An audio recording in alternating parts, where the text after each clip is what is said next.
Hello everyone, welcome to our YouTube channel Shiksha Alliance. Today we are going to start our daily current affairs session in which we will cover important news from several newspaper, PIB and various government sources. So let's begin our session. Our first topic is Maharana Pratap. PIB की news काफी important हो जाता है. जानेंगे महाराणा प्रताप से related क्या news आया.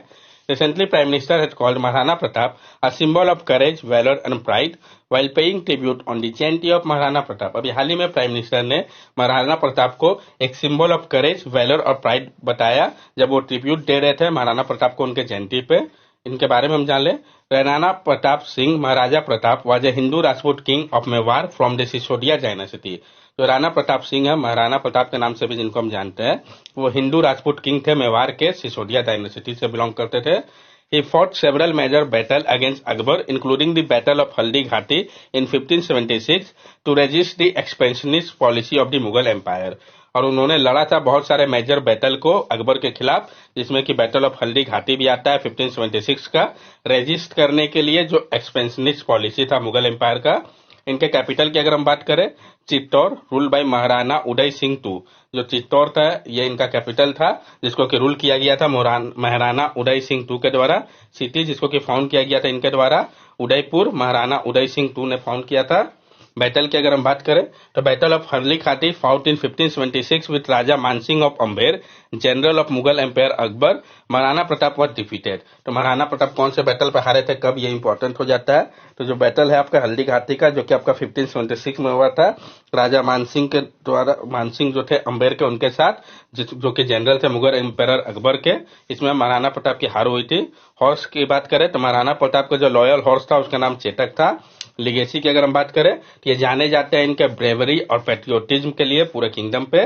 Next topic है हमारा नेपियर ग्रास. तो हम जानेंगे नेपियर ग्रास के बारे में. नेपियर ग्रास, जिसको कि हम एलिफेंट ग्रास के नाम से भी जानते हैं, ये प्रोडक्टिव और वर्सेटाइल फॉरेस्ट ग्रास है जो कि नेटिव है आपका अफ्रीका और साउथ ईस्ट एशिया का. इसका काफी ज्यादा उपयोग होता है फीड करने के लिए लाइफ स्टॉक को और बायो एनर्जी एप्लीकेशन पे.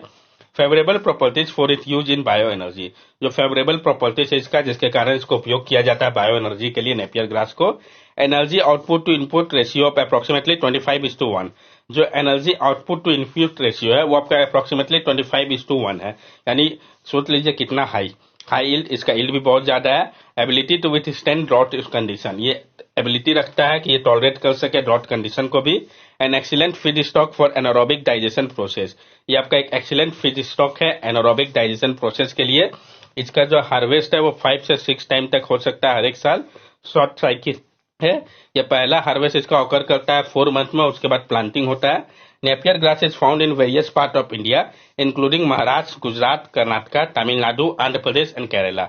और नेपियर ग्रास जो है ये पाया जाता है बहुत सारे पार्ट में भारत के, जिसमें कि महाराष्ट्र, गुजरात, कर्नाटका, तमिलनाडु, आंध्र प्रदेश और केरला भी आता है. नेक्स्ट टॉपिक है हमारा keep under privilege youth away from drugs.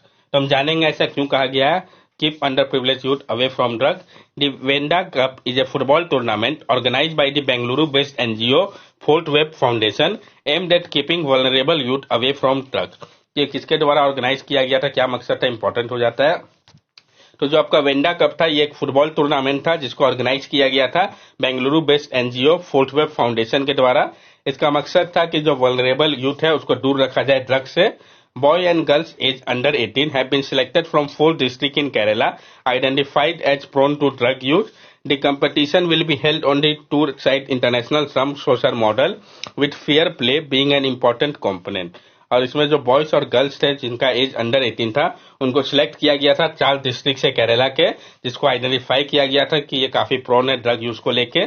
जो कंपटीशन है ये आपका हुआ था 4 site international slum social model पे, जिसमें फेयर प्ले जो था ये एक इंपॉर्टेंट कॉम्पोनेंट था. The foundation project Wanda which was launch 6 years ago aims to actively engage vulnerable youngsters in sport and activity of interest to them. It has been recognized by United Nations Office on Drug and Crime as one of the best practices in working with children and young adults. और जो foundation project Wanda था इसको launch किया गया था 6 years पहले. इसका मकसद था एक्टिवली इंगेज करना वल्नरेबल यंगस्टर को स्पोर्ट्स और एक्टिविटी पे, वैसे जो कि उनके इंटरेस्ट का है. इसको रिकॉग्नाइज किया गया United nation office on drug and crime के द्वारा कि one of the best practices है जो कि काम कर रहा है चिल्ड्रन और यंग एडल्ट के लिए. नेक्स्ट टॉपिक है हमारा land port authority of India LPAI. हम जानेंगे land port authority of India के बारे में. Recently, Union Home Minister laid the foundation stone of various development project of Land Port Authority of India. अभी हाल ही में union home ministry ने नींव रखा है बहुत सारे डेवलपमेंट प्रोजेक्ट का land port authority of India का. Land Port Authority of India is a statutory body established under the Land Port Authority of India Act 2010 to provide safe, secure and systematic facility for the movement of cargo as well as passenger at its integrated check post along the international border of India. जो land port authority of India है ये एक statutory body है जिसको establish किया गया है land port authority of India act 2010 के माध्यम से ताकि प्रोवाइड किया जा सके सेफ, सिक्योर और सिस्टमेटिक फैसिलिटी को मूवमेंट के लिए कार्गो के साथ साथ पैसेंजर का भी इंटीग्रेटेड चेक पोस्ट में अलोंग इंटरनेशनल बॉर्डर जो है इंडिया का responsible for developing and managing facility for the cross-border movement of passenger and goods at designated point along international border. ये रिस्पॉन्सिबल है डेवलप करने के लिए और मैनेज करने के लिए फैसिलिटी को क्रॉस बॉर्डर मूवमेंट के लिए पैसेंजर और गुड्स का डेजिग्नेटेड पॉइंट पे इंटरनेशनल बॉर्डर के लिए. किसके अंतर्गत आता है? तो मिनिस्ट्री ऑफ होम अफेयर के अंतर्गत आता है ऑपरेशनल लैंड पोर्ट. जो अभी आपका लैंड पोर्ट है जो कि ऑपरेशनल है, जो कि उपयोग में है, करेंटली 9 है. कौन कौन सा? अटारी, अगरतला, पेट्रापोल, रक्सौल, जोगबनी, मोरे, सुतरकंडी, सीमंतापुर, पीटीबी एट देबा नायक. तो ये आपका ऑपरेशनल लैंड पोर्ट है. सॉरी, क्या पर्पस था इसका? Establish, operate and manage integrated check post along land border of India. Establish किया जाए, ऑपरेट किया जाए और मैनेज किया जाए इंटीग्रेटेड चेक पोस्ट को जो लैंड बॉर्डर है भारत का उस पे. What are ICP? आईसीपी है क्या? These are facilities established at designated point along international border to provide a single window service for custom clearance, immigration and other regulatory clearance for the cross border movement of goods and people. ये facility है जिसको establish किया गया है designated point में along international border पे ताकि provide किया जा सके सिंगल विंडो सर्विस को कस्टम क्लियरेंस, इमिग्रेशन और अदर रेगुलेटरी क्लियरेंस के लिए जो क्रॉस बॉर्डर मूवमेंट होता है गुड्स और पीपल का, इसके लिए. नेक्स्ट टॉपिक है हमारा build operate transfer toll model. तो जो आपका बोट मॉडल है बिल्ड ऑपरेट ट्रांसफर मॉडल, इसके बारे में हम जानेंगे डिटेल पे. National highway authority of India is working on increasing the share of build operate transfer toll model in highly construction to 10% of the total award. जो national highway authority of India है NHAI वो काम कर रही है ताकि increase किया जा सके जो शेयर है बिल्ड ऑपरेट और ट्रांसफर टोल मॉडल का हाईवे कंस्ट्रक्शन को लेके 10% तक टोटल अवार्ड का.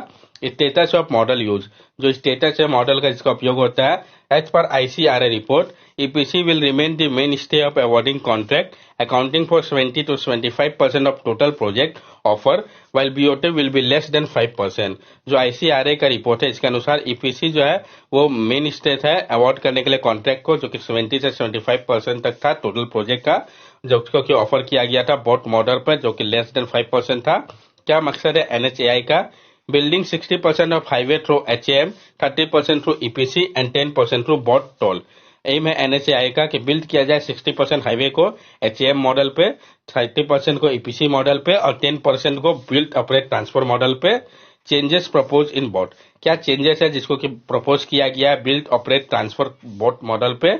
NHAI will offer only viable project with land already tied up for bidding which can be completed on their own or with viability gap funding.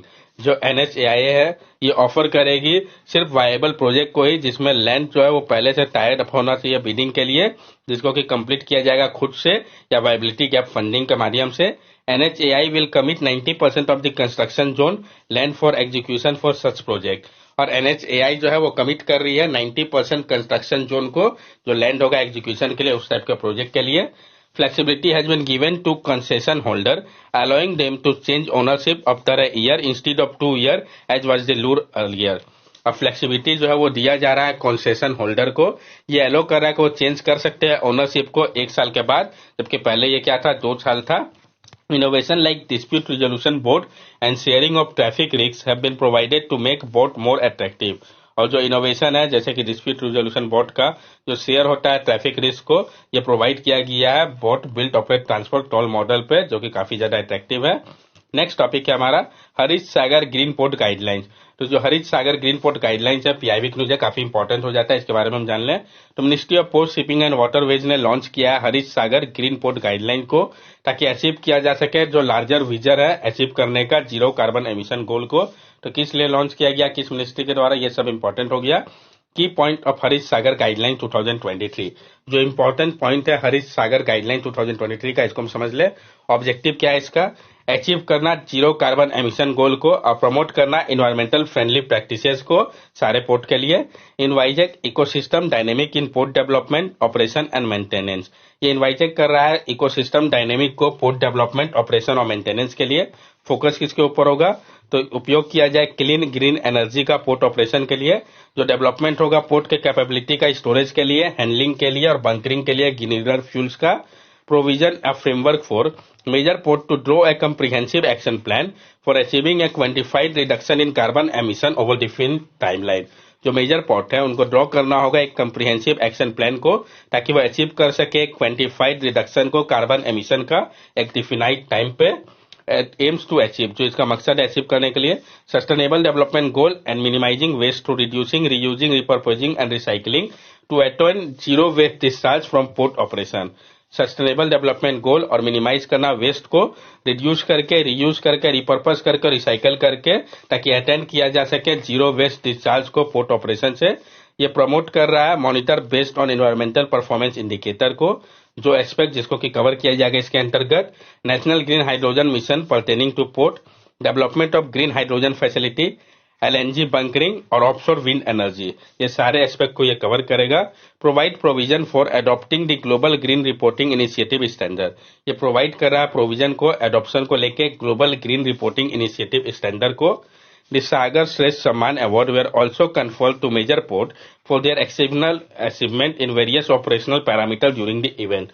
और जो सागर श्रेष्ठ सम्मान award है वो दिया जाएगा मेजर पोर्ट को जब एक्सेप्शनल अचीवमेंट को उनका देखते हुए वेरियस ऑपरेशनल पैरामीटर के ऊपर इस इवेंट के दौरान। यहाँ पे आप देख सकते हैं जो अवार्ड कन्फर किया गया है मेजर पोर्ट को फाइनेंशियल ईयर 2022-23 पे, तो ये इंपॉर्टेंट है। बेस्ट एब्सोल्यूट परफॉर्मेंस अवार्ड जो है वो दिया गया आपका दीनदयाल पोर्ट को कांडला का। अचीवमेंट की अगर हम बात करें तो इसने हैंडल किया था हाईएस्ट कार्गो को 137 MMT का। ओवरऑल एनुअल परफॉर्मेंस अवार्ड किसको दिया गया, तो पैरादीप पोर्ट को। ये बेस्ड है cargo handling, average turn around time, ship one day output, idle time at berth, operating ratio के अचीवमेंट के कारण। Major milestone in turn around time, ये अवार्ड दिया गया है जवाहरलाल नेहरू पोर्ट को अचीव करने के लिए मेजर माइलस्टोन को टर्न अराउंड टाइम के लिए। नेक्स्ट टॉपिक है हमारा प्रोजेक्ट स्मार्ट, पीआईबी का न्यूज है, काफी इंपॉर्टेंट हो जाता है। तो जो ministry of housing and urban affair है महुआ, मिनिस्ट्री ऑफ रेलवे जो इंडिया के, इन दोनों ने मिलकर साइन किया है एक मेमोरेंडम ऑफ अंडरस्टैंडिंग को Japan international cooperation agency JCA के साथ, ताकि जो स्टेशन एरिया डेवलपमेंट है along Mumbai Ahmedabad high speed rail project smart के लिए, तो किसके साथ साइन किया गया इंपॉर्टेंट है। क्या मकसद है, डेवलप करने का जो एरिया है जो कि सराउंड कर रहा है Mumbai Ahmedabad high speed railway का, ताकि इंप्रूव किया जा सके एक्सेसिबिलिटी को, कन्वीनियंस को कम्यूटर के लिए, और प्रमोट किया जा सके इकोनॉमिक एक्टिविटी को स्टेशन एरिया पे Mumbai Ahmedabad high speed rail MAHSR। तो ये जो प्रोजेक्ट है इसको इनॉग्रेट किया गया तो 2017 पे साबरमती जो है आपका गुजरात में, वहां से बांद्रा तक मुंबई के लिए। ये पास करेगा 3 डिस्ट्रिक्ट है महाराष्ट्र के और 8 से गुजरात के। ये कट कर देगा दादर और नागर हवेली को। इंप्लीमेंटिंग एजेंसी की अगर हम बात करें तो national high speed rail corporation जो है ये इसकी इंप्लीमेंटिंग एजेंसी है। डिस्टेंस जिसको ये कवर करेगा 508 किलोमीटर का। क्या सिग्निफिकेंस है, तो ये पहला और एक लौटा है जिसको अप्रूव किया गया है बुलेट ट्रेन के तौर पे इंडिया पे। HSR जो है ये इकोनॉमिक मल्टीप्लायर इफेक्ट देगा और एक्सपेक्ट किया जा रहा है कि ये फर्दर कैटलाइज करेगा इंडिया के इकोनॉमिक ग्रोथ को और काम करेगा स्टिमुलस के तौर पर डेवलप करने के लिए सैटेलाइट टाउन को भी। टेक्नोलॉजी जिसका उपयोग किया जाएगा तो automatic train control, under sea tunnel technology, E5 series Shinkansen technology, light detection and ranging lidar technology, ये सारे टेक्नोलॉजी है जिसका उपयोग किया जाएगा इसमें। चैलेंजेस फेस बाय MASSR, जो चैलेंजेस जिसका सामना करना पड़ा इसको, तो चैलेंज है लैंड एक्विजिशन को लेके, सिग्निफिकेंट इंजीनियरिंग चैलेंज है, डेली पैसेंजर रिक्वायरमेंट जो है ये भी एक चैलेंज है प्रोजेक्ट इन्वेस्टमेंट को वायबल बनाने के लिए। अब हम जानेंगे NHSRCL, national high speed rail corporation limited के बारे में। तो ये आपका स्पेशल पर्पस व्हीकल है जिसको क्रिएट किया गया था 2016 में। इसका मकसद है फाइनेंस करना, कंस्ट्रक्शन, मेंटेनेंस और मैनेज करना हाई स्पीड रेल कॉरिडोर को भारत में। SPV स्पेशल पर्पस व्हीकल जो है इसमें इक्विटी पार्टिसिपेशन है सेंट्रल गवर्नमेंट का, मिनिस्ट्री ऑफ रेलवे, साथ साथ गवर्नमेंट ऑफ गुजरात और महाराष्ट्र का।